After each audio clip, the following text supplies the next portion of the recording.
Regardless of what type of breast reconstruction a woman undergoes, whether she uses her own tissue to reconstruct her breast or whether she uses an implant to reconstruct her breast, most women will have some form of a revision. It's not required that a woman have a revision of her breast reconstruction. It's just that most women view this second stage or third stage, which we call shaping of the breast, to be a beneficial one. It really is the goal of breast reconstruction is to reconstruct or recapitulate a breast that's as aesthetic as possible, that's as much like a natural breast as possible. And in human hands, that generally means that it takes several small stages of nipping and tucking to achieve that ideal result.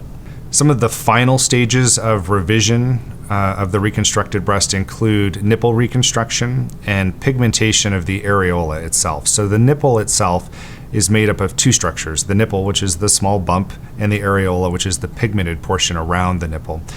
These are usually performed as two separate stages. The nipple itself is usually made out of a woman's own tissues, simply rearranging the tissues that exist on the breast itself, making a small bump.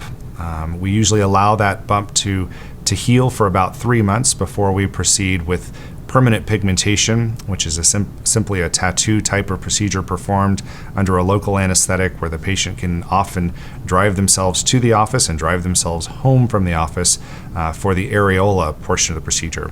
The nipple itself can actually be made under a local anesthetic as well, but sometimes it accompanies one of these other revision procedures or shaping procedures of the breast. Some women are bothered by the volume of their reconstructed breast, either feeling it's too big or too small, and certainly revision of a reconstructed breast can be used to adjust or make adjustments to these volume concerns.